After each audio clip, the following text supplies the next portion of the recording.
Hey, everybody, this is Project Inspire, and we are so excited that you are joining us today to talk about navigating college admissions and financial aid. I have an amazing team of professionals here who span across a number of industries, but who all have a combined 40 years of experience, over 40 years of experience, helping young people get to college, mentoring them within or outside of work, and doing great things.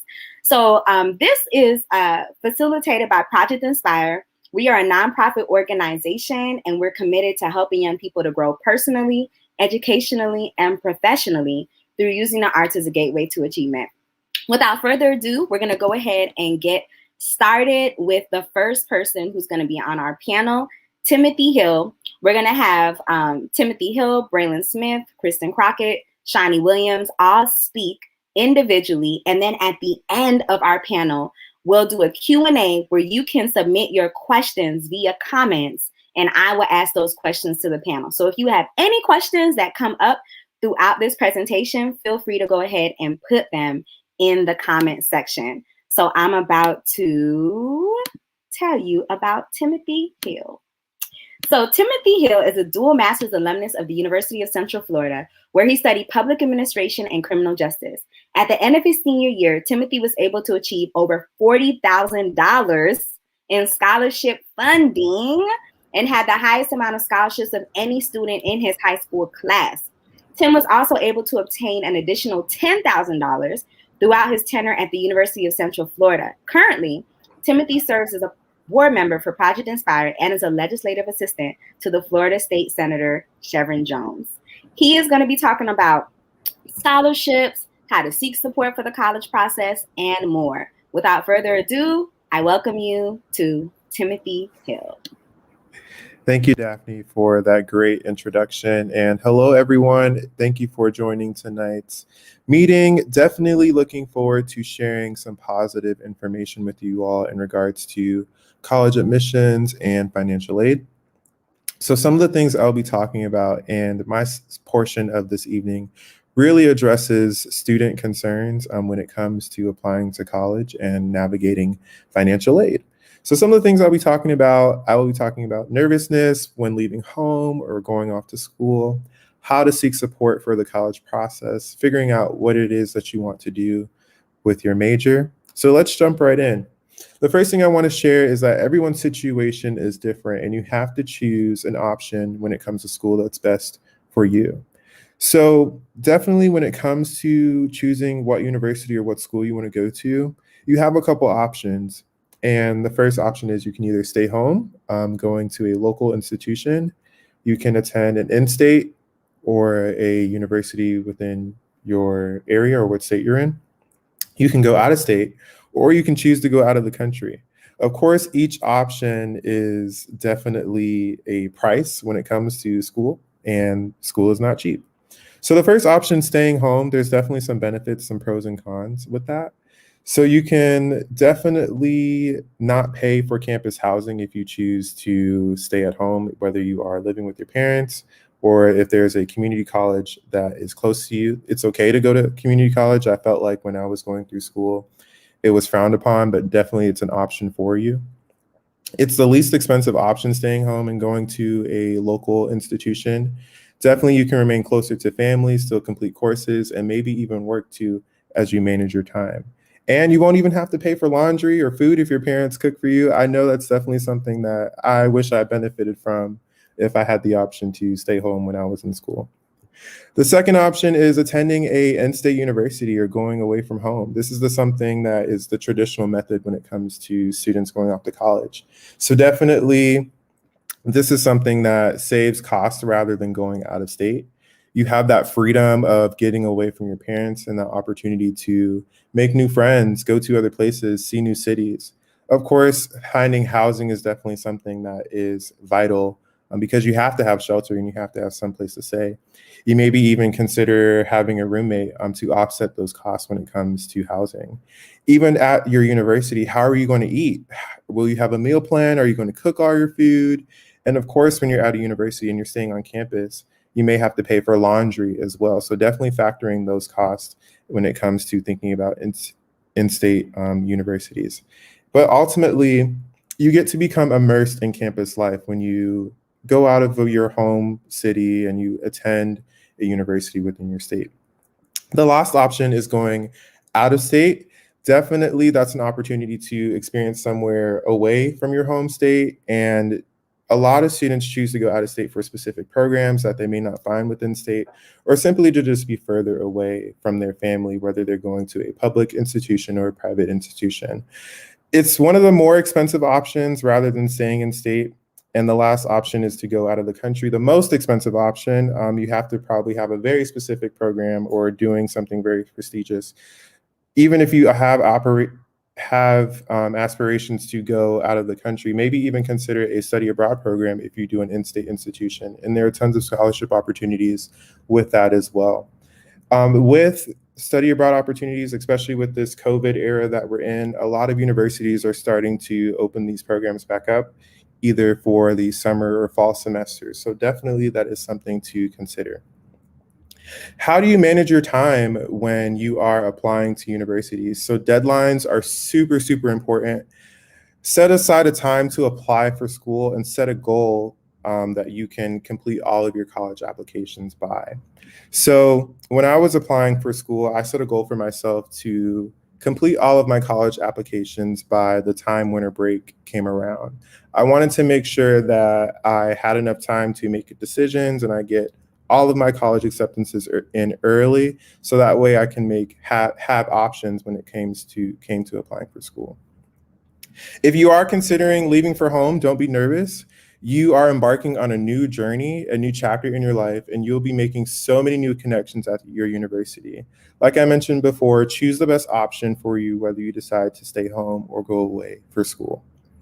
Moving on to scholarships, there are billions of scholarship opportunities available for you and that can be claimed to support your educational endeavors. So some of the scholarship opportunities that I want to share with you are ways that you can find different scholarships, and this is how I did as well. Research various scholarship websites. Look at Scholly.com, fastweb.com. Many local governments within your city or county or even nonprofit organizations have various scholarships. It just takes research. Oftentimes, universities have funds available specifically for students that can be included in your award package or when you get your offer letter for the university.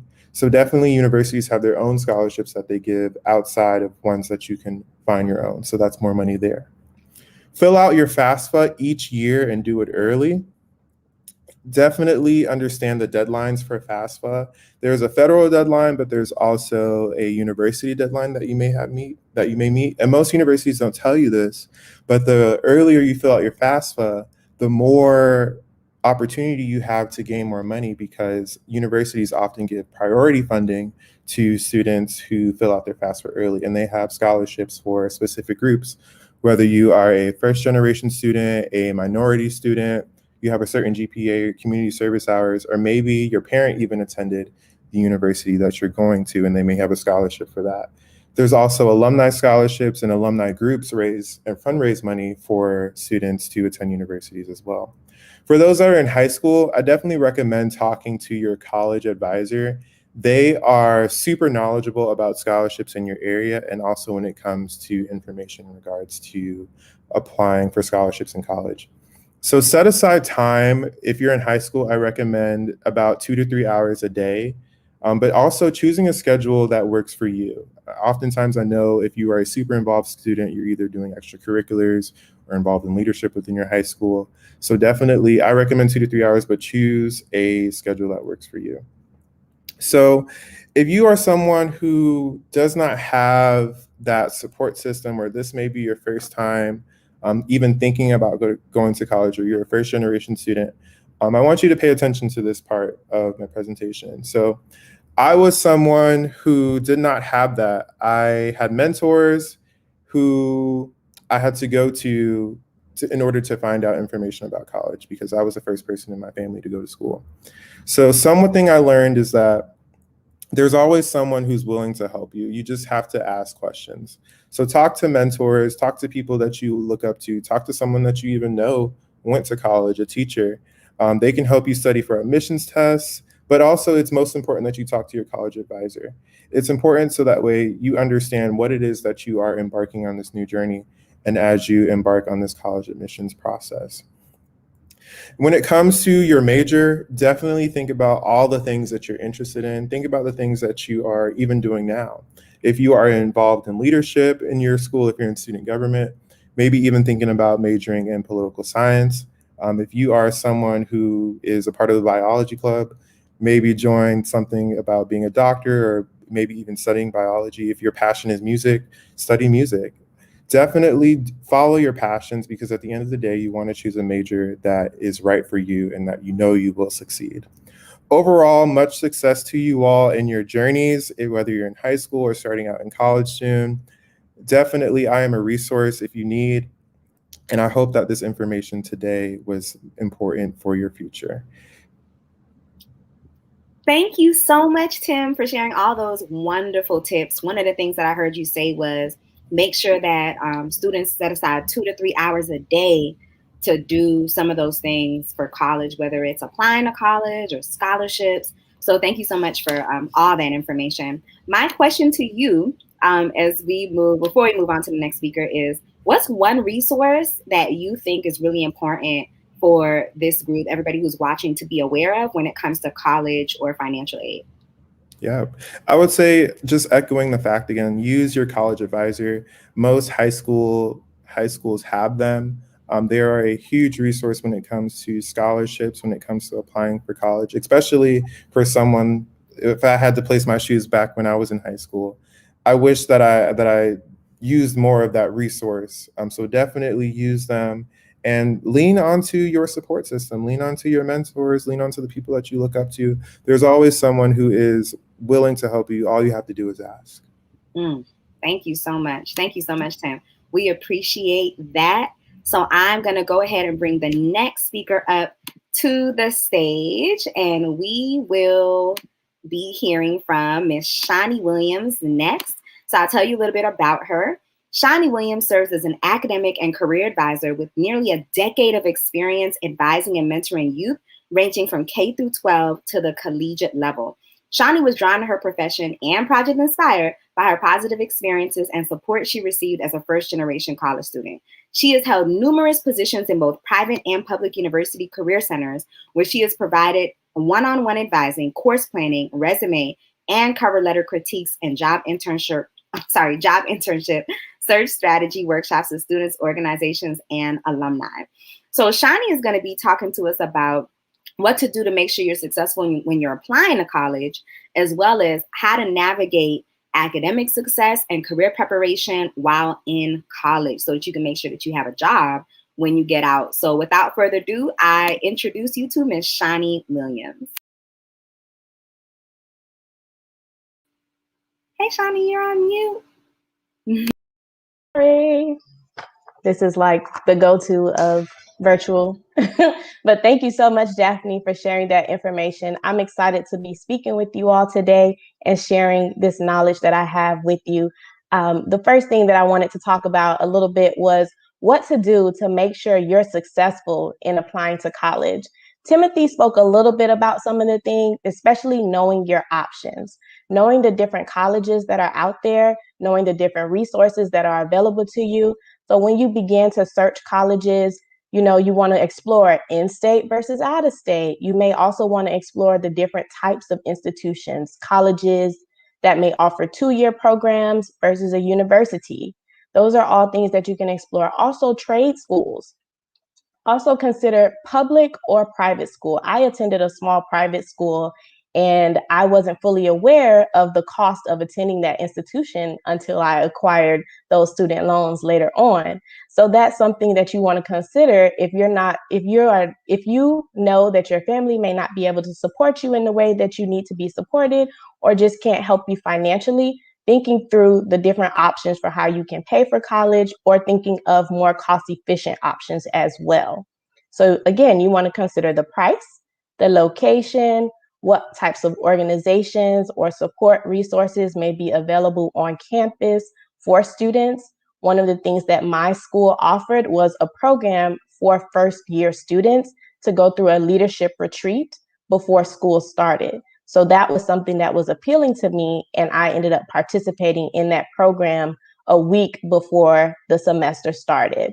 So thinking through those things, you can have your list of your dream schools. So those are like your Ivy League schools, then you have your reach schools.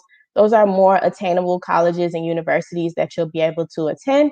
And then your safe schools, those may be the ones that are in state or at home, where you're absolutely going to get into, and you can utilize your resources and your network close by and at home.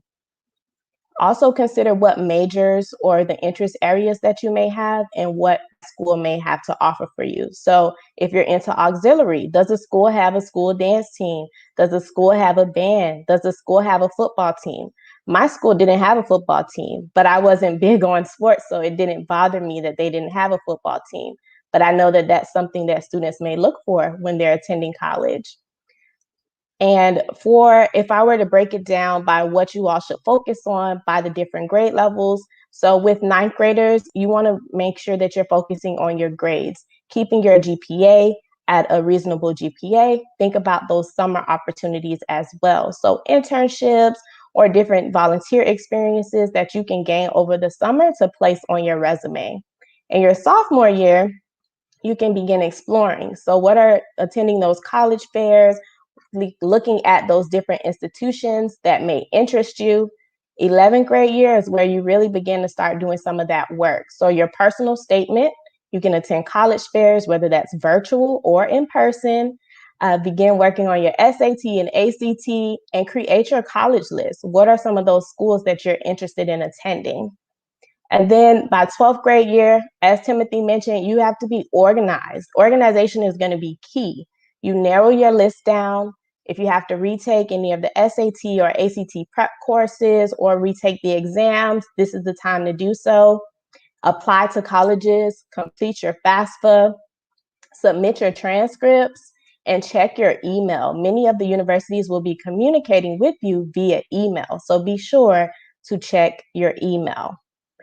So now moving on to a little bit of how to have an amazing college admissions package. So, SAT and ACT scores are being waived right now because we're in a pandemic and schools are being more lenient with that. But that means that they may place more precedence on something such as your personal statement. This is something that I would suggest beginning to write in your junior year. This is going to be able to showcase your personality and yourself as a whole student. So what are some of those things that you may be interested in or that you do outside of school in your community, whether that's your community service or your community involvement, the things that you may do for your church or within your church, just supporting your family, all of those things. This is what's going to create that picture and showcase to the university that you are a whole person, you are a whole student. Now, after you've drafted your personal statement, I would suggest having at least 2 people who you trust to provide you with positive feedback to review your personal statement before you submit it to a university. One of the things that can also enhance your admissions package is your letters of recommendation. Now, I suggest asking the individuals who you want to write your letters as early as you can to write those letters. And you want someone who's going to be your biggest fan. So think about someone who can highlight all of your greatest achievements. Think of this as if you were telling someone about your favorite artist. I'm sure you would be able to name all of the albums, all the Grammys, all the things that they have won. This is who you want writing your letter of recommendation. And you can also share your resume with them to give them some more insight as to your accomplishments. Take your standardized tests early, as early as you can. Take the ACT and SAT exams as early as you can. And the later you wait, as Timothy mentioned, he talked a little bit about how waiting to do your FAFSA later can affect your aid. The same can apply with the college application process. The earlier you apply, some schools may have like early decision deadlines where students can apply early and they get in automatically. The later you wait to apply, the schools may be a little bit more picky as to what they're accepting from students. So they may say, okay, this student didn't capitalize every I, or this student didn't dot this I or cross this T, so they're no longer considered. Because at that point, they just have received such an influx of documents and applications that they're just narrowing out anything that they can. So the earlier you can apply, the better. Now, when it comes to navigating that academic process, so now you're in college, now you're like, okay, college is definitely different from high school. Yes, it will be. In high school, your teachers assign your projects or your work, and you can do the work in class. However, in college, you have to come to class prepared.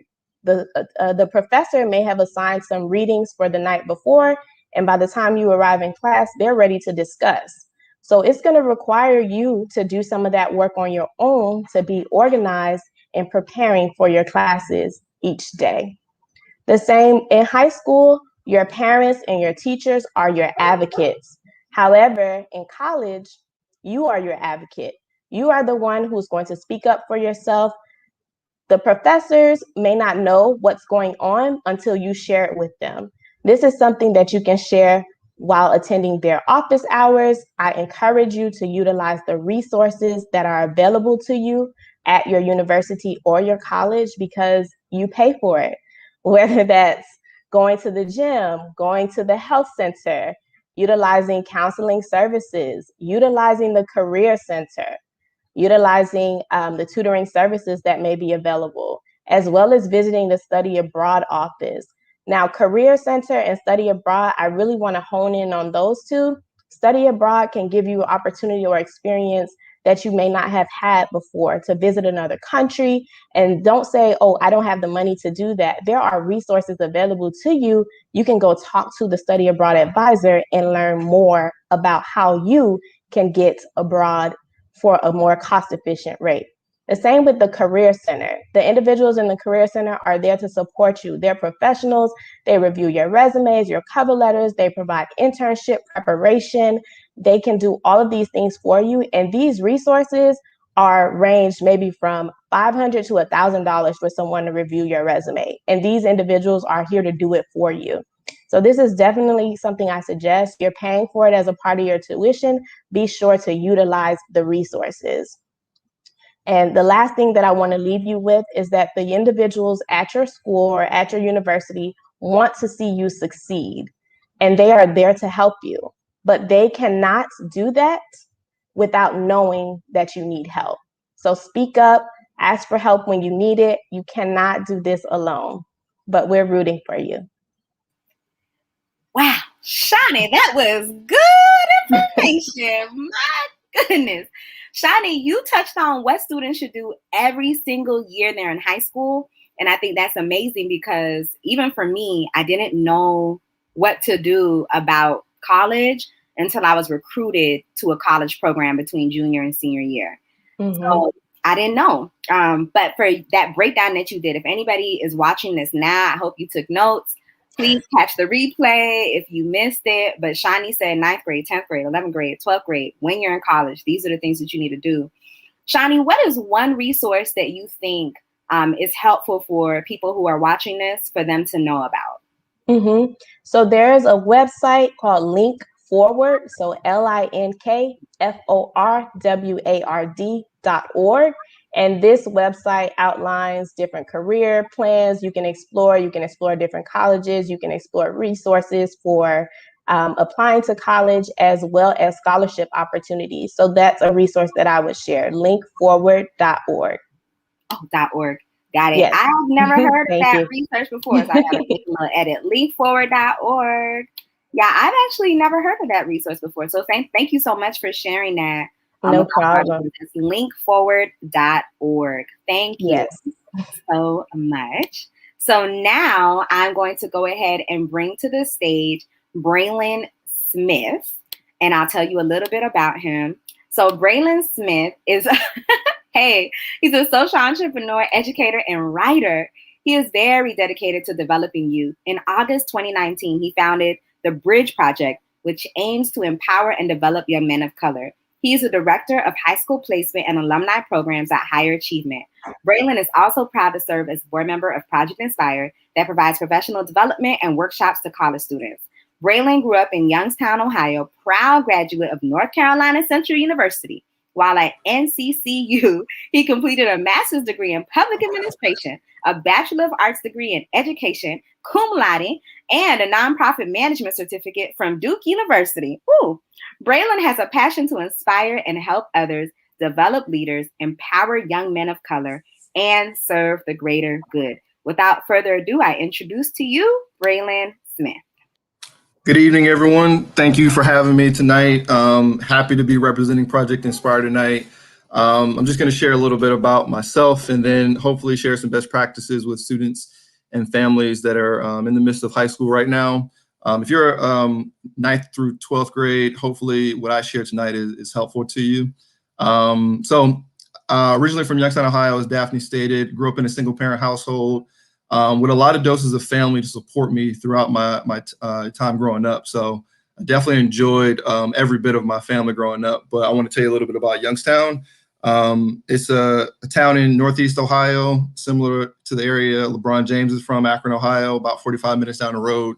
Youngstown, during the time that I grew up, was filled with a lot of crime, drugs, gangs, low employment opportunities. And unless you were an athlete, you didn't get much attention, not academically, but you didn't get enough attention. And so success for me growing up was, not having kids at a young age, not going to jail, not doing drugs or selling drugs. And the reality is that the choices were limited and you had to choose wisely. So for me, college was the way out for me to identify a better quality of life. And so the important thing for me was to lay out, a roadmap for me to get to where I thought I wanted to be, as well as give back to people or youth that also experience the same things as I have. And so the fact that I experienced some of those tough things along the way didn't make me tough. I think it made me lucky and it made me wise. So the wisdom that I have, I'm hoping that I'm able to share that with you tonight. So what advice do I have for you all tonight? If you're in high school, first thing I have on here is to prepare now. Your life is a series of decisions, and everything you do today sends ripple effects for what you'll experience later in life. And personally, I think college is one of those best things that's suited to be a practice ground for your life. 2 to 4 years of you practicing some of the things that you believe you're passionate about, right? You have that opportunity to choose that in college. So when it comes to choosing a college, make sure that you are the one doing the research. It's great that your parents or your teachers or maybe a mentor is highlighting some things for you, but it's important that you do the research. So it's going to be your college experience. So go visit the school, the university or the community college in person or virtually. There are some different sites that allow you to do that. You can go to uvisit.com/college search, or you can go to campustours.com. Campus Tours has maybe a little bit more university and colleges on there that you can learn a little bit more about. The other site that I mentioned seems to be a little limited in the universities and colleges that they offer, but do your due diligence on the research side. Search what the reputation the school has, see what's been in the news, search on social media to determine what experience you might have if you go to that university or college. Second thing I recommend is to speak with current college students that attend the school. Find out what their experience has been. They're more likely to share a more authentic experience with you than someone who works in the admissions offices. Not to say that the admissions officers won't share the truth with you, but I think students that currently attend will share the good and the bad with you without, holding anything back. So definitely take the route of authenticity in that regard. The third thing I'll say is take some college prep courses. If you're in 9th grade or you're going into the 9th grade, colleges look for you to have college prep courses on your academic resume. So in your 9th grade, you should be taking Algebra 1 or geometry or biology or chemistry, because over the next 3 to 4 years, they want to see that you are taking courses that will prepare you for the courses that you'll eventually take in college in your first year. The reason being, research shows that when you don't take these courses in 9th grade, the graduation rate percentage typically is lower for students that don't take it in the 9th grade. So definitely take those courses in the 9th grade. Don't wait till the 10th grade. If you're a student who may have missed taking that in 9th grade, it's totally fine. You just need to consider taking a heavier load if your school allows it, so that by the time you're in 12th grade, you have 3 to 4 years of those college prep courses. Go to collegeboard.com and you can look to see what courses are considered college prep courses and what courses colleges look for when you're applying to their schools. Second thing I want to bring to you in regards to just thinking about college, preparing yourselves, it's important to find community and consider HBCUs and community colleges. Previous panelists mentioned these types of schools, but these communities of schools have a history of helping and supporting students who may have low GPAs or GPAs that are not as highly ranked among the top schools. So it's important you learn how to connect with others, right? Identify and determine what you will and will not stand for as it relates to what community you want to go to. When you're going to these schools, understand that you are giving them dollars, right? You're giving them your dollars. So the time and the money that you give to these schools needs to be a very thoughtful thing that you go about doing. A lot of times we find ourselves connected to people or to organizations or to universities that don't have our best interests in mind or our same values. And I want to encourage you to choose a school that promotes what you believe in. Look at the history of the communities that they've supported. I decided on going to North Carolina Central University because my uncle talked about how North Carolina Central University has helped the African-American community. He's a huge supporter. I'm a huge supporter, and I definitely encourage you to take a chance on some of these HBCUs that are out there. They will help you get to where you want to be. They're not second-class universities. They're top of the line, just like any other school is. Second thing about that, if you're in high school right now, one thing that you want to do is join organizations in high school and in college that you're passionate about. Be able to speak about why you joined, what you did, how you made it better, what challenges did you have, and how did you overcome those challenges. This demonstrates that your ability, that you have an ability rather to have a growth mindset, which is simply an ability to grow skills, right?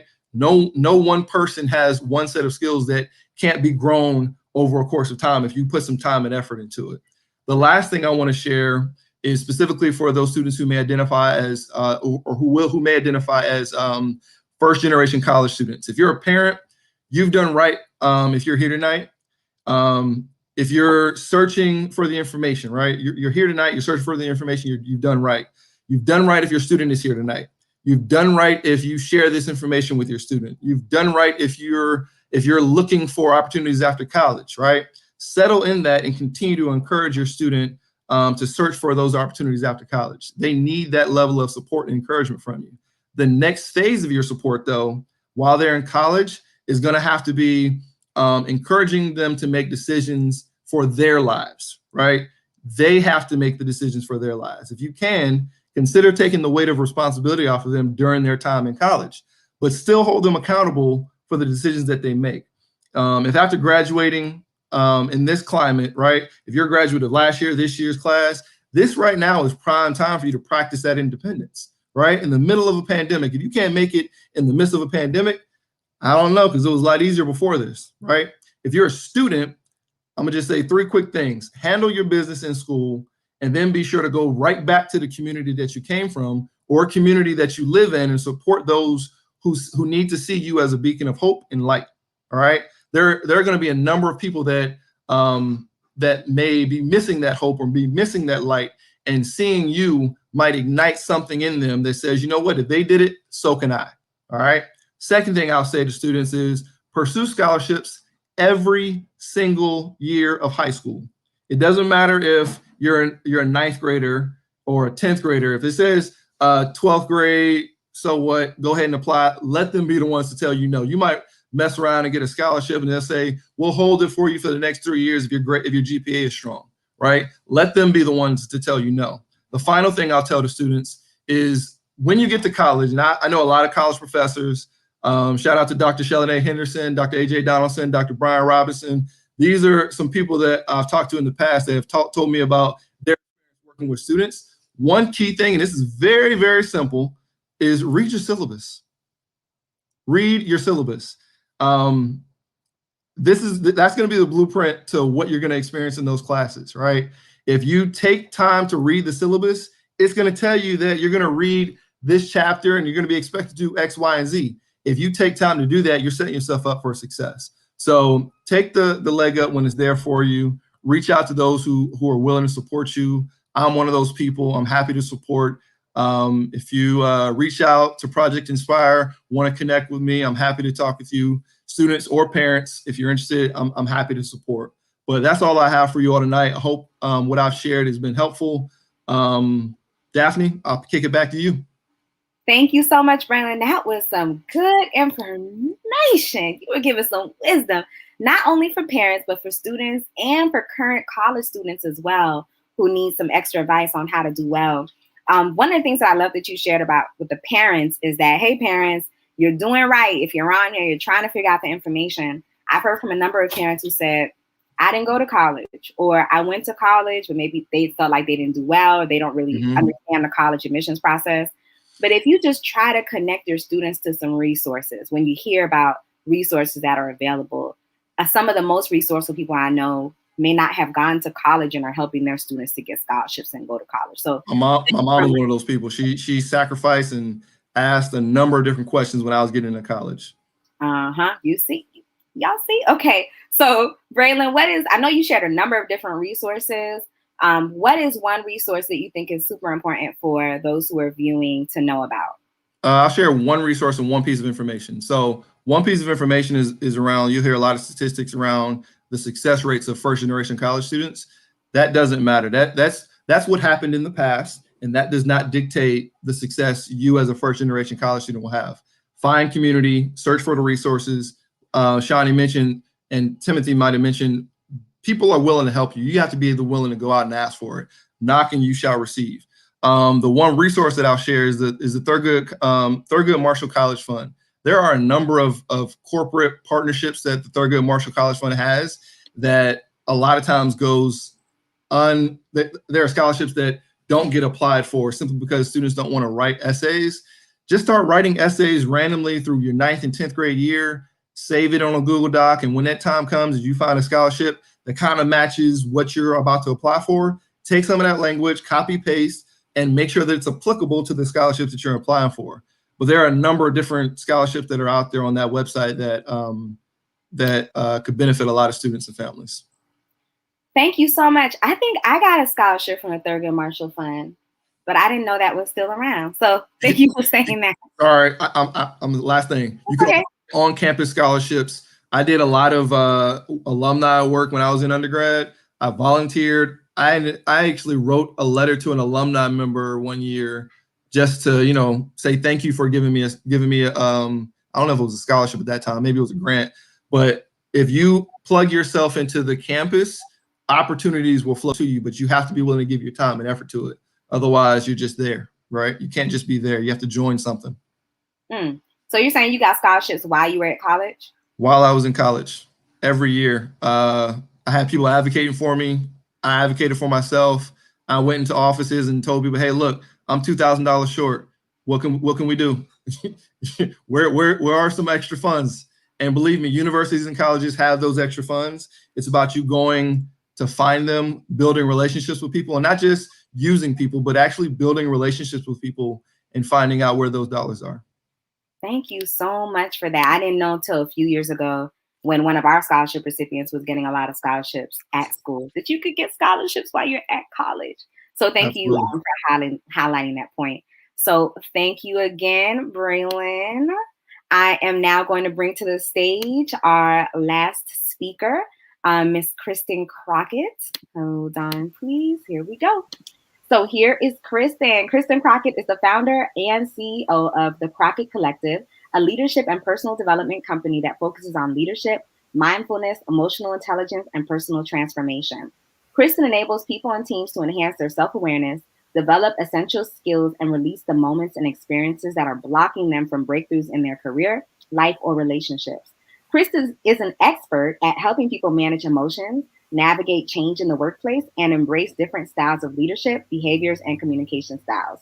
Having worked with leaders and executives at Radio 1 and PBS, Kristen is a highly intuitive transformational coach who helps people uncover what doesn't always come easy, knowing their strengths, living in their zone of genius, and learning how to lead from their gut. without further ado, I introduce to you Miss Kristen Crockett. All right, perfect. So thank you, Daphne. So I am here to talk to you about one of the most important things that they will not tell you about in college.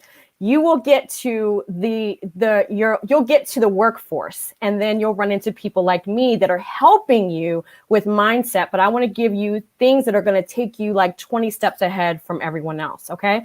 So mindset is really your attitudes and your beliefs about something. And I'm going to talk to you about two types of mindsets. Okay. One of them is a mindset of lack, right? So that is, you're anxious about everything. You're fearful. Oh my goodness, they're not going to want me. I'm not going to get into school, that type of thing. And I want you all to remember something that I wish I knew. Your thoughts are energy, and your thoughts attract like energy. So if you are anxious, you attract experiences that make you anxious, okay? So if you are happy, you attract experiences that make you happy. That is so important. And Braylon talked about school, where he said, you can't just go to college and be, a bump on the log and not do anything. That is so important. So what you're doing is you're choosing to either be that boulder that is rolling down a hill, that is getting momentum. People are seeing where you're going, their energy, they want to be a part of that. They're going to ask you how to help, or you're going to be that boulder who just sits and does nothing, right? So that is really important here. The other mindset is abundance, where you believe that there's enough for everyone, okay? So whether that is getting into school, that the college that says, no, we're not going to accept you right now, that just wasn't the right school for you. But the colleges that accept you are going to be the right school for you, okay? And the one thing I do want to talk to you all about is that no decision that you make has to be the decision that you make for the rest of your life. For me, I will tell you that I transferred schools. The school that I went to my first year is not the school that I graduated from, okay? And the major that I had was not the major that I ended up with. So it is never too late to change your mind. And I want you all to think about this. When you get to school, you're going to have a year to 2 years to really talk about your major, and we call it, some of you may not know, but it's declaring a major. So whether that's biology or communications or whatever that is, you're taking all of these classes first. So there is time. There is time to decide what it is that you like. But I'm going to give you a tool that's going to really help you out. And this is called your zone of genius. I want you all to think about that thing that fills you up. You could go through lunch, not eat lunch because you're just like, you love this thing. You love it, right? And it definitely provides you with so much energy. That is your zone of genius. That's your zone of genius. And then you have your zone of excellence, which is, okay, a lot of people say that you're really good at this, but it doesn't fill you up the same way that your zone of genius does. And then you have your zone of incompetence. Think about the things that you absolutely hate to do, and think about the things that you're really not that great at, right? And that is your zone of incompetence. When you're thinking about your major or doing something that you love to do in school, stay away from that. Think about the things that really fill you up, that make you happy, that you can do. It's going to be something that's so simple for you to do. And a lot of times we've been told that what we do for our career has to be something that is difficult, but that's not true. What you want to do is focus on things that you feel great about, that fill you up, and that comes easy for you. Okay, so that is a little bit about that. And I do want to also talk a little bit about change, because some information that you're hearing today may be brand new for you. There may be some information that you already know. And the same is going to be true when you go into college. It's going to be a different environment. All of us dealt with a little bit of anxiety, fear of the unknown, and just understand that for any change, that is completely normal. It is normal to be anxious. It's normal to, be a little fearful. That is all normal. Those are normal emotions, but you will work through those, okay? And what you can do now is start asking people about their experiences. I absolutely love when people ask me about my experiences. So ask them something that they wish that they knew when they were applying to colleges or when they were in high school. And you're going to get a tremendous response from just that. You can ask them something, like Daphne is asking today, what's a resource you wish that you knew about? Okay. But I am definitely going to tell you also a story about financial aid. And for me, when we talked about applying for the FAFSA early, I kept asking my mom, please apply. Make sure you fill out your part for the FAFSA. Make sure you fill out your part for the FAFSA. I worried her so much that she finally was like, oh, okay, I did it, right? Just so I would not ask her again. And then she forgot. As humans do, they forget, right? So my second year of college, it turns out that I had no money. When I called the school, they said, oh, you didn't fill out the FAFSA, so there's no money left for you. So I still got on a plane.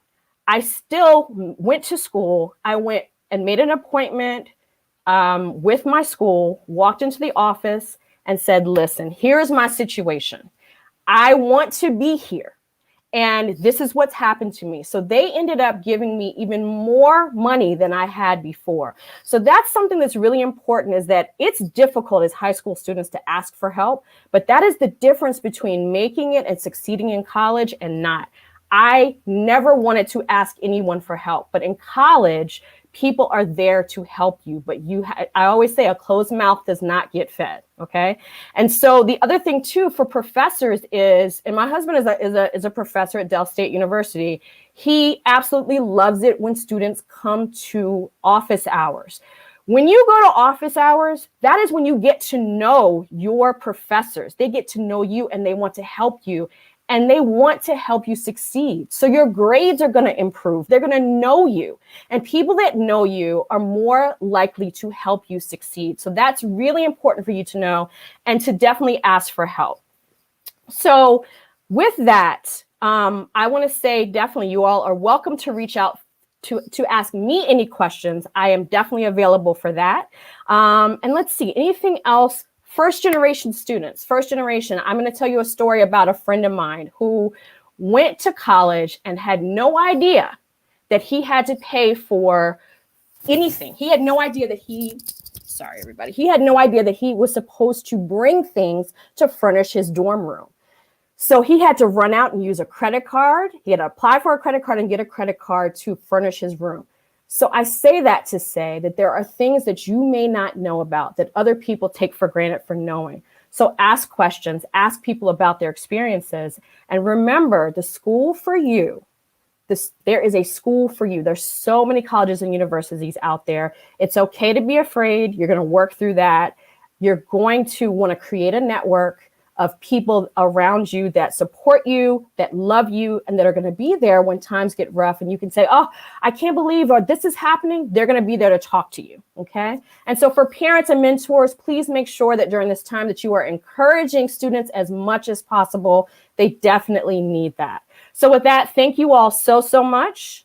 And Daphne, I've got some other great resources for you as well. Awesome. Tell us about those resources, Kristen. All right, so the first one, which is $19.95. So I'm going to say this, and I am going to pay for 5 students who email me. 5 students who email me, you're going to learn your top 5 strengths, the things that you are really great at, okay? And that website is Gallup Strengths Finders, okay? So GALLUP, that's Gallup Strengths Finders. Or you can email me and I'm going to select 5 students so that we can tell you your top 5 strengths. Okay. So that's going to help you know what you do better than anybody else. It's going to tell you what lights you up, and that kind of puts you on the path so that you're ahead of the game. Most people are taking that as an employee. Okay. Thank you so much. So 5 students, you can email Kristen. She will pay for you to do this activity that will allow you to figure out what your strengths are that can help you also think about what you want to do as an employee. And I also want to reemphasize some things that Kristen talked about. She said some wonderful things. I try to catch a number of them in the chat, but she was saying you're going to be afraid. You got to push through that. That's like a whole life, like a word for life, like a whole wonderful piece of advice for life. Do it scared. That's what someone told me. Y'all. Just do it scared. Just do it scared, y'all. And then she also mentioned that as a first generation college student, you may not know a lot of things that other people might know, but it's okay. Ask questions so that way you'll know as much as you can going into this experience, which I think is really, really phenomenal. So with that, I'm about to bring back all of our panelists so that we can answer some of the questions that we have been receiving. So I'll be bringing all of you all. And what we'll do is that well, if you have any additional questions, go ahead and put those questions in the chat. There's some fun stuff in the chat. But if you have those questions, go ahead and put those questions in the chat. And then I'm going to have one or two of the panelists answer each one of these questions until we have no more questions left. And we just have a few questions here. So the first question was, how did you choose your major? How did you choose your major? How did you choose your major? If I could have one or two of you all answer that question. Whoever wants to answer. Yeah, I can talk. Okay, Shani, then Tim. So going into college, I was a pre-med, pre-dental major. And I originally found out that wasn't what I wanted to do. So then I knew that I still want to be helping people and in the medical field. So I switched over to public health. And then I took chemistry and didn't do well in chemistry and thought that college was over. So I went and met with my advisor. I attended the majors fair. So my school offered a fair where all of the majors at the university, it was kind of like a college fair, but they were all there to share their resources and talk about their majors. So I walked up to the different ones that interest me, talked to them, and that's how I decided on a sociology major. So when you get to college, I do encourage you, there will be, you can do this even before, if you even go on like the school's website, they have different resources or different assessments that you can do to help you determine what are some things that you may be interested in. But as Kristen mentioned, begin thinking about what are those things that you really enjoy doing and the things that are interesting to you. And that can help you with deciding on your major.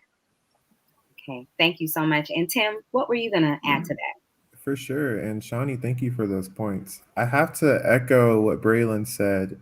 Definitely choosing a major that is best for you. Now that you are in college or going to college, you are becoming a young adult. So you have to make the decisions that are best for you in your future. Parents, we love you. You know, we understand you want us to be doctors, lawyers, scientists. But if my passion is music or my passion is art, please let me do that. So definitely, I understand picking your major is definitely important. I changed my major 3 times while I was in school. I started out in journalism because I thought I was going to be a news anchor one day. And I switched over to political science and I thought I was going to be a politician.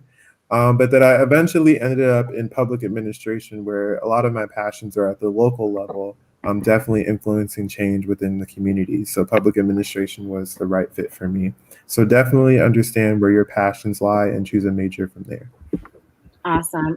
Thank you so much. And I would just add to that it's helpful to try to be as strategic as you can when it comes to your major. Although I once saw data that said most college students change their major on average 5 times, right? So, but as you're changing your major, all of those different times, go to the Career Center. I think Shani mentioned the Career Center. Do some research. Is anyone hiring for this kind of job position? How much do they make? What kind of lifestyle do they live? Are you okay with that? If you are, okay, cool. Do you have to live in certain regions in order to get a job doing this thing? And then would you actually enjoy it? So go to the Career Center, watch YouTube videos, talk to people, what Kristen said, ask questions, so that you can identify what is most of interest to you. And do you also want to live that life that's associated with that as well? Okay, so let me go to the next question. Just a quick question I have in response to one of the comments someone said. They said, also, I wish I was told that I need a lot of school-related activities and clubs my freshman year. Meaning in high school, getting involved actually can help you to get to college, get admitted to college.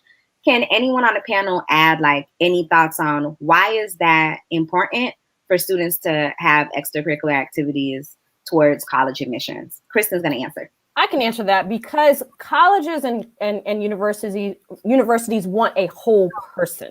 They don't want just someone who's going to stay in their dorm room and study the entire time. They want someone who's going to add to the community, that's going to join clubs, that's going to, create relationships, because ultimately they want alums who are going to be, connected and doing things. And so you really want to start that in high school, of joining things and doing more than just being in the books.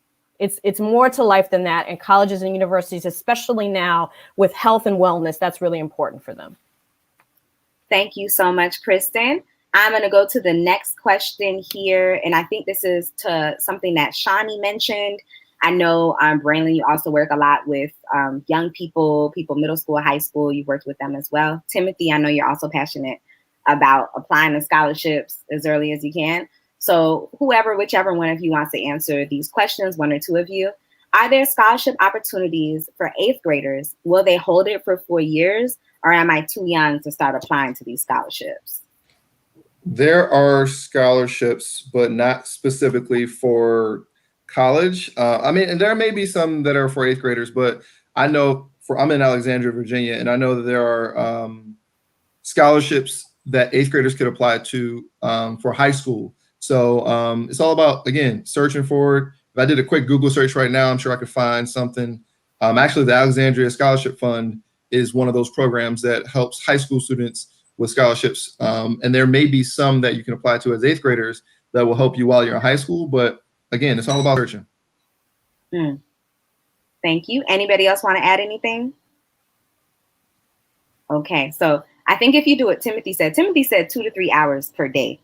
Woo! Doing scholarship searches. I think if you do it, it's a numbers game. Like the more you spend time doing it, the more you apply, the more you'll get. And even for me, I think a lot of seniors, and me too, were like, oh, I'm so busy senior year. But what I tell students is you could be busy now, or you could also be extra busy in school, like having like 1 or 2 jobs to try to support yourself. So better to take the time to write these essays and get $2,000 here, $3,000, $10,000 here, or whatever you need to do, SAT scores even, to get scholarships. Braylon? Yeah, so I just literally did a quick Google search, scholarships360.org. Jack Kent Cook Young Scholars Program. I forgot about this one, but it's specifically for high achieving 7th graders with demonstrated financial needs. So if you have a financial need, they're going to want some of your tax documents if you're a parent. And what that program does is they give you support throughout high school. Many times they give you a laptop. Another one is Breakthrough Junior Challenge Scholarship. It says students ages 13 to 18 who create a physics, life sciences, or mathematics video project. The amount is $250,000. So, I mean, it's out there, but you got to go get it. You got to look for it. These dollars are not hunting you down and saying, hey, who can I give this money to? You have to be the one to go get it. Thank you, Braylon. And you see, it took Braylon 1 minute to search and found 2 scholarships that 7th or 8th graders can apply to. Braylon, what was that website that you just were searching on? Oh, you're on mute. My bad. Scholarships360.org. Wow, I never heard of that. Scholarships on here from as low as $500 all the way to $250,000. Scholarships360.org. That is awesome. Okay, thank you so much for sharing that resource. I'm going to ask this question anonymously. Someone posted in the chat that his GPA is lower, and he's a junior in high school. And he said, how do you get your GPA up if you're a junior in high school? Kristen, I would love if you could take this one. Sure. I think the first thing is, if you are serious about that and you go to your teachers and you just say, listen, I'm serious about doing this. Like, can you give me tips for your class? Like things that I can do that I haven't been doing. When you are serious about something, the doors open for people wanting to help you. The difference is if you say it and then you don't put action behind it, that's different. But if your intention is to do better, go to your each teacher and say, this is what I want to do. I am trying to improve my grades for college. I am serious about this. What is it that I can do? And now you know the answers right there. And it's about you taking the time to do it. So I think the other thing as well is talk to people who are doing really well in the class and ask them tips. get to know, like, everybody is not going to study the same way. It's like time management and things like that are things that are personal. You have to figure out what works best for you.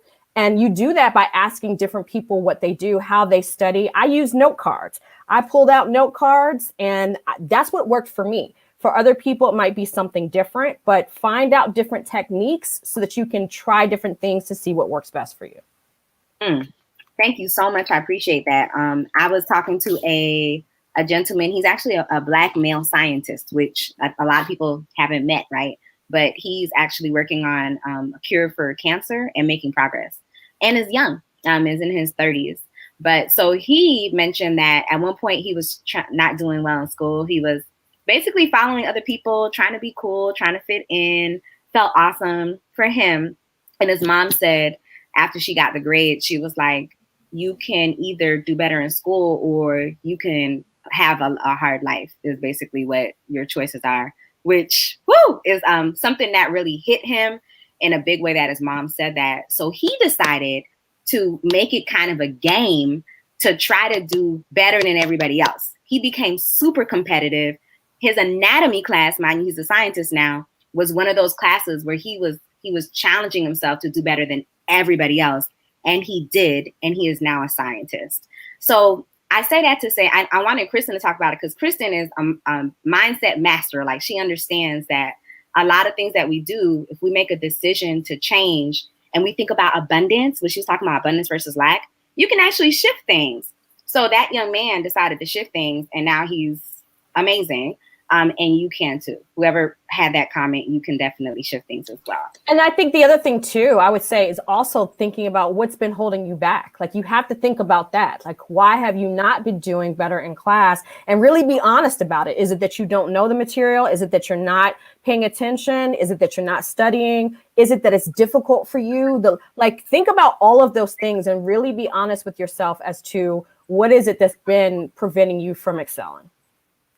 I have a follow-up question for that. And I think this is one, Kristen talked about this, but I think I'd like for Braylon to also talk about this. So one of the fears, Kristen talked about being afraid and you got to push through it. She said asking questions. So you're on campus and you're confused, you're lost, you're behind, you have financial issues. If for some students, they're having some challenges and it's really hard to share that with the professor or the financial aid office or somebody, especially if no one is making themselves your mentor. How do you push past that fear and ask for help when you're not used to asking for help or admitting you have a problem academically or whatever it is? Braylon, in your opinion, what would you say is a way to approach that? I mean, for me, and I'll share a personal story, and hopefully this isn't TMI. When I was younger, I used to be afraid of older people. Like anyone that's a senior, like not senior in high school, I meant like a senior person, a wise person, right? And I went to church a lot, and the only two older people that I knew was my grandmother and my great-grandmother, and God rest their souls. They were great, right? They didn't come across as old, but they taught me the goldenness, rather, of conversation.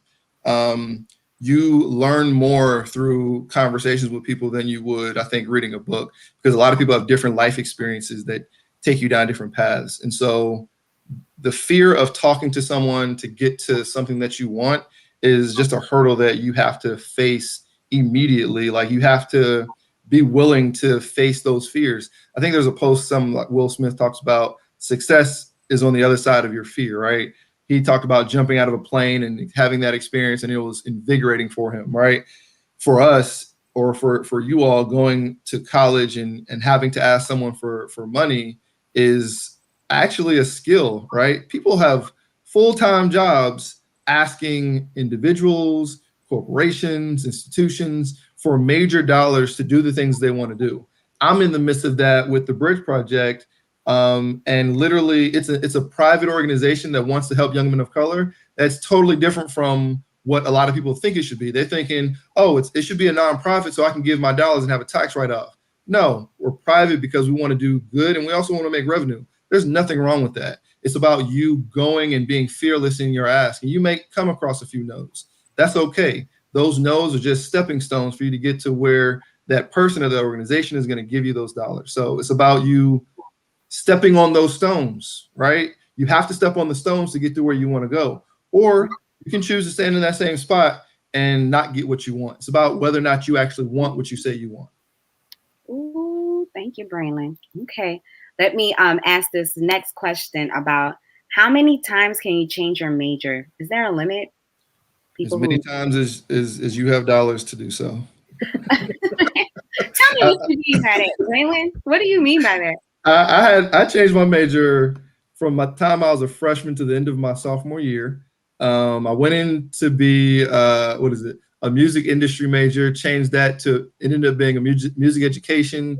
I didn't want to teach music. I went from that to business marketing, to secondary education, and landed on middle grades education. And it just took me time figuring out, like, is this a class that I enjoy? Is this what I actually want to do? I had an opportunity to really test those things out, as opposed to getting the degree and then deciding, this is terrible, I'm going back to school. And instead, I was able to just go talk to my advisor and say, hey, I don't want to do this. This isn't what I enjoy. I'm not having a good time. And that was important to me. I knew that once I finished college, I wanted to do what I was passionate about. And right now, I'm doing just that. Thank you. Shani, thoughts on that? Yeah, I'll just speak from the experience of being an academic advisor. So I have candid conversations with my students when they come in considering changing their majors. So if you're thinking about like something in the hard sciences, so biology, chemistry, all of those things, those courses kind of come in pairs. So you take one in the fall and then you take the other one in the spring. So if you decide to change your major after the fall has already passed, you're a year behind. So laying it out to them like that, like, okay, so if this is really what you want to do you have an extra year's worth of finances? Do you have an extra year's worth of time to dedicate to this major? So thinking about it that way too. Yes, you can change it as many times as you want, but to Braylon's point, as many times as you can afford to as well, time or money wise. And I will tell you a trick that I learned as well. I switched my major and I had to take a lot of classes. I actually transferred schools as well. So I had to take a lot of classes. And one thing that I would do is every senior has to apply, senior in college has to apply for graduation. And they will tell you, once you apply, how many courses or how many credits you have left. That is a way that you know exactly the courses that you have to take in order to graduate. So if you're going to do that, make sure that you're doing that in tandem with the registrar's office, so that you know exactly what you need to do to graduate if you change your major. Yeah, absolutely. I just want to add as well, definitely consider your university restrictions when it comes to your major, as well as your state level restrictions. Oftentimes, I can only speak for Florida because that's where I am right now. But some states may do similar as well. The average degree is 120 credits. If you go beyond that, they may charge you an extra amount per credit hour. So definitely going back to Braylon's point, yes, you can change your major, but also think about the implications of that as well. Thank you so much. You see how it's so good to have all these different perspectives. And I just want to let you know, even for me, and I did really, really well in high school, but I wanted to be an AP psychology teacher. So I was looking for an AP psychology major and I couldn't find it in the book. I was like, they don't have an AP psychology major? This is after I got accepted and after I started school. And I was like, well, what else can I do? Maybe business?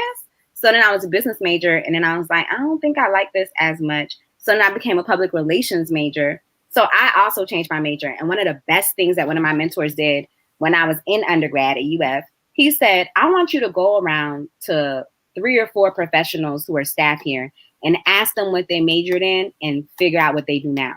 And I was like, whoa, like none of these people are doing what they majored in. So it helped me feel a sense of relief that everything I did has helped me to be the woman I am today. But ultimately, it's okay that I decided to change to what I was most passionate about. So I just mirror everything that everybody said. And what Timothy said, I think, is also really, really good information. So thank you so much for asking that question. And we're down to some of our last questions. So this person is saying, how can students stay motivated when it comes to the final stretch of senior year? So how can students stay motivated when it comes to the final stretch in their senior year? So I would say sometimes it is talking about it, right? So what we do in our household is at the table, everybody says something that was challenging for them for the week and something that was like the best part of their week. And we always start with the best part and then the most challenging part. Sometimes just like talking about your fears and talking about what you're going through, you can get a different perspective. Because a lot of times when it stays in your brain and you're worried or concerned about it, it grows, it multiplies. And then as soon as you talk about it, you might be talking to someone who's like, oh, that's what you need. Like, so for example, in college, you have a lot of people who are dropping out because they can't afford to pay $300 to graduate.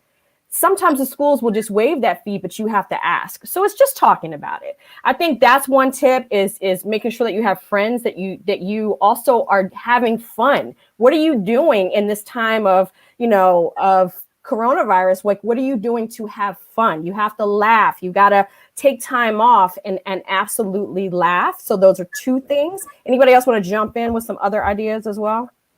Yeah, I would just say create goals as well, because definitely if you don't create goals now, you're going to create goals in college. So definitely goals for yourself, things that you want to see within the next few months if you're about to graduate soon. Goals are super, super important. And it was something that's helped me. Write them down, make sure that they are intentional and strategic and that they are reasonable as well. I just want to piggyback, and I'm kind of a cornball when it comes to goals and things like that. I like to do vision boards, time capsules. Like I have to have a different way of me capturing the goals that I set for myself. So sometimes I think students need the same thing in terms of give it to me differently, right? So that a year from now or 3 months from now, looking back at this goal in this can that I put it in and put it in my freezer, you know what I mean? Looking at that and seeing how closely I got to this goal that I set is something that I look forward to whenever I set a goal. So vision boards, time capsules, or sending yourself a delayed email, asking someone to follow up with you in June 2021 about this business idea that you shared with them, or this goal of going to college. Like, find ways to hold yourself accountable. That was something that my college did for us. That leadership program that I spoke about, they had us write a letter to ourselves at the end of freshman year to hope to see what is it that we wanted to accomplish. So that could be something too, like maybe have the students write one for themselves as to what they want to accomplish by the end of their senior year. And then you hand it to them as a graduation present, and then they get to read it and see what is it that they accomplished. It's something to look forward to. I think also affirmations as well help me. So whether it's on Post-it notes or whatever, where you have little affirmations around to remind you of things. But then also sometimes I feel like a circle of friends, like if you had 5 people that would get together and write affirmations for each other, or teachers doing that for students, or parents doing that for students as well. I think that that's definitely helpful to hear it from someone else. Like you're almost there. Oh, that's good. These are good things. And I would just add knowing your why, meaning knowing why you're so motivated to get to college or get your certification or go to trade school or go to the military. Why is this important to you at all? Is it because of a grandmother or a mother or a cousin, or you want financial, you want more peace, you want to live in a better neighborhood? Whatever it is, like if you could figure out what your motivation is for moving forward. Sometimes I ask young people this and they say my future kids. Whatever your why is, allow that to motivate you. And I love what Kristen said about friends. So when University of Florida had for that program between junior and senior year, I came back and I started a pre-college program at my high school. And I was like, you're going to succeed, friend. You need to stop skipping class and you're going to succeed. We are going to fill out these college applications. Like, we're all going to be successful. I found a little notebook. I made papers and I stapled them together with everybody's name. I used to take attendance. But get with the friends that are going to be like, we're going to be successful. And if you're not sure about that, then make a pact with your friends and say, we're going to help each other. We're going to motivate each other. We're going to get through these classes together. We're not going to skip. Like, we're going to apply to college, whatever it is. I love what Kristen said, because then you all can be successful together. One of those people who I was like, you're skipping class a lot. I don't think you have any plans. I want to see you succeed. Can you sit down and fill in this application? He's on the way to dental school now. Like, he has, I think, 4 kids, doing really, really successful. Like, you never know the impact you can make on a friend. So come together and impact one another. All right. So I'm going to ask the very last question here. And this is something that I'm just asking for myself, for anybody who needs this and who isn't saying it. So it's kind of a 2-part question. If a young person feels like they don't have a lot of help, or they might even feel like their parents, they're not sure if they're going to even fill out their financial aid form. They don't really know what to do when it comes to the college process. What can a young person do who doesn't feel like they have enough help during this time when it comes to going to college or being successful? I think it all depends, right? It's all about what your support system looks like. If they're in a situation where parents not able to support, or they don't have a mentor, right? Like, you have to lean on, maybe there's someone at the school level. I know a lot of us are virtual right now, but kind of like a shot in the dark, just sending emails or calling a professor or a teacher or a guidance counselor, dean of students, someone that may be able to connect you with someone who can help you. It's all about asking for that help that you need. I know that's not like the best piece of advice, but it's all about just asking, right? If you're asking 5 different people and none of them can help you, then, ask us. You know what I mean? That's what we're putting this event on for. We're here to be a resource to the community and to students. If you find that your circle of support isn't able to help, reach out to organizations like us. Any other thoughts? I was going to say, Daphne, you have your own special story about getting that FAFSA filled out, and I think a lot of us do.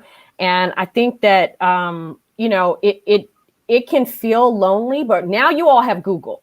You can Google anything under the sun to figure out how to do it.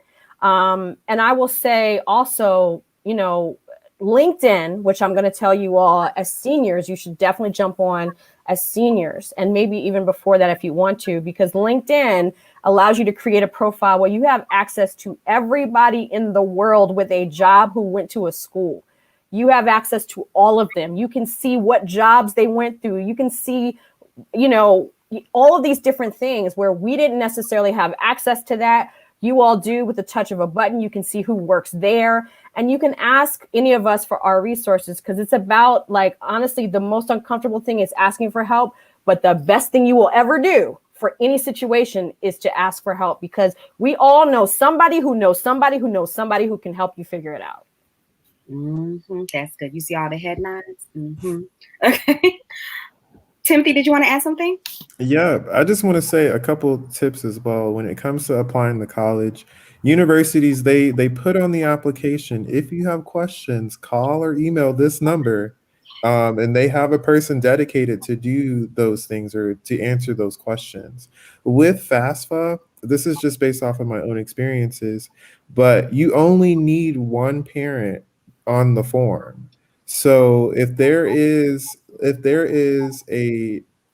is from my experience, but my parents were divorced, and I used my dad's information because he made less money than my mom. And that was smart because it allowed me to get federal money because I used my dad's income. So those are the things that you can do. You only need one parent for that FAFSA form.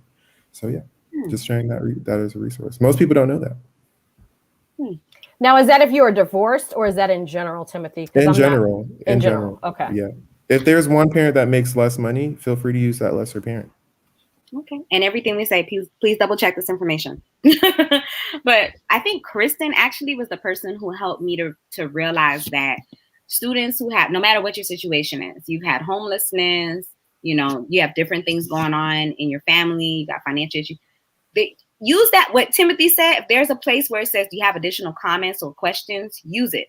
Or call somebody who's at the school, because they're used to hearing about different kinds of circumstances, and there might be people who can offer you help. And I had no idea, I didn't even think about that until I think it was actually Kristen who explained that to me, that there are people who are able to help you. Yeah, there are people, sorry to cut you off, Daphne, but I was going to say there are people at every single school. Like, you think that you're special by talking about this particular experience. They've heard from this experience 800,000 times, and they're used to understanding how to navigate it.